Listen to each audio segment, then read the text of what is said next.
Canon has announced the C300 Mark III, and it was basically exactly the same as the rumors suggested. It has 4K at up to 120 FPS, it has the same body style as the C500, it has dual pixel autofocus, it can do internal RAW, and it has XF AVC2. It's also got a Super 35 sensor instead of the full frame sensor found in the C500 Mark II. But, and this is the interesting bit, it's a completely new sensor. Now, this was heavily suggested in the rumors, but this new sensor uses something called a dual ISO gain technology. I've watched the product video and tried to work out what is going on with it, but still there aren't that many technical details. So my best guess at what's happening based on the product video, so you've got different ISOs, but they're both being recorded at the same time. Basically, the sensor is using different ISOs for different portions of the image. A higher ISO gives you more vibrance and saturation and color detail in the highlights, and then you've got a lower ISO to make sure that there's less noise in the shadows. I think I've got that right. I'm sure there'll be lots more details when the C300 Mark III is more widespread and you can actually buy it and it's being used in productions. But the effect of all of that is that apparently the C300 Mark III will have at least 16 stops of dynamic range. Now that is particularly exciting because all of the rest of the cameras in Canon's cinema lineup have a maximum of 15 stops when filming in Canon C-Log2. So to bump that up to at least 16 stops, that's a pretty nice improvement for what was apparently going to be an incremental update. Dynamic range is one of the most important things for getting a cinematic image in terms of technical camera specifications, so this is a very welcome addition. And at least in America, because of the C300 Mark III's update, the Canon C200 is getting a price drop. In America it's apparently $1,000, I don't know how much that's going to be over here, but if you're looking at buying a C200, they just got a bit cheaper. There was also a new Canon Cinema Server Zoom announced, it's a bit of a mouthful, which is a 25 to 250. It's probably also quite expensive, but for broadcast news I'm sure it's a really good lens. Now, what's far more exciting to me and to everyone else is there have been even more details announced about the EOS R5. Yes, we already knew that it could do 8K video, but now we know that it will be 8K full frame, no crop. I mean, this does make sense because if you cropped in on the sensor, I don't think you'd have enough megapixels to get 8K. There's an asterisk somewhere around the resolution, so I imagine there's like a slight 1.05 or 1.1 crop like you have on the 1DX Mark III, but where's that here and there? It's not a 1.7 times crop, it is basically full frame 8K video.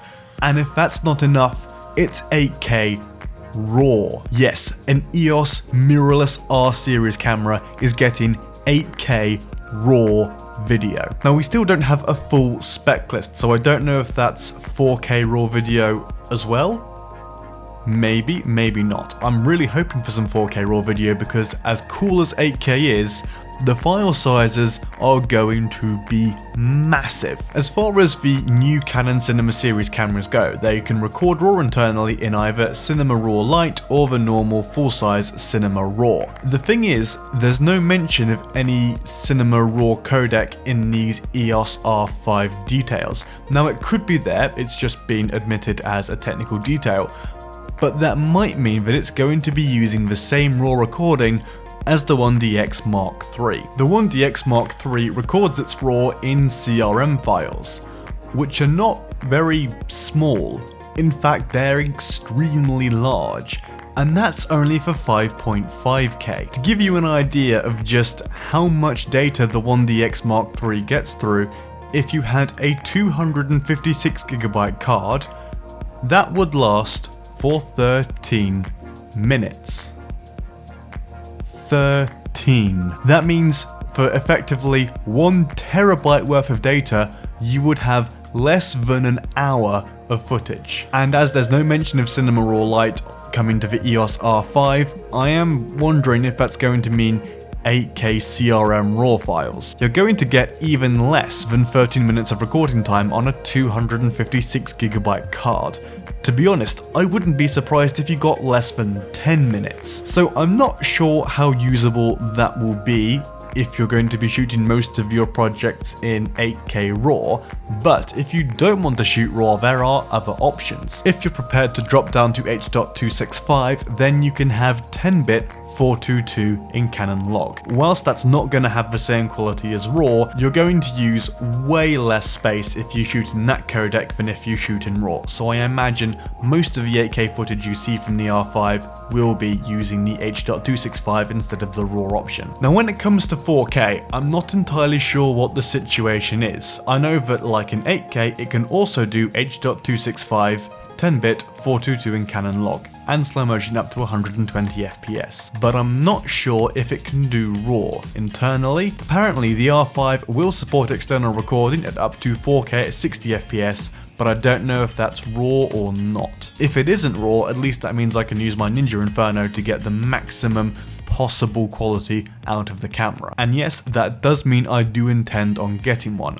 It depends how YouTube ad revenue and other things work out, because with this current situation, a lot of my freelance jobs have been cancelled. And by a lot of them, I mean basically all of them. So that's going to depend a bit on if I'm able to get an R5, but I really would love to get one, to make videos on the channel, to review, and I think it could give my channel a nice little boost. But anyway, back to the R5 specs. The dual pixel autofocus also looks very promising. Apparently it's going to work both in 8K and 4K modes, and it's not just going to detect people's faces and people's eyes. Apparently it's also going to work with dogs, cats and birds. So an animal autofocus system.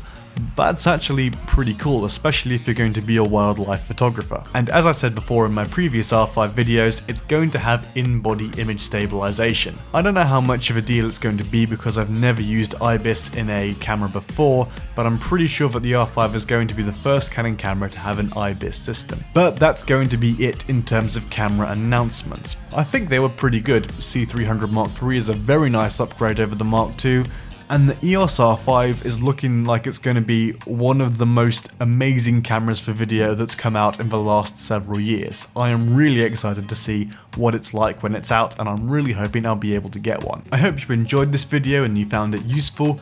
If you did, please consider leaving a like and subscribing so as not to miss any new videos. Let me know if there's any particular videos you want me to make in the comments down below. With the current situation, I am not exactly going anywhere anytime soon, so I do have a little more time to make videos than normally. If you do have any particular videos you'd like to see, then just let me know and I'll have a look at adding them to my YouTube to-do video list. See you later. Not quite sure how that's happened. It's just there on the inside. Looks like the way.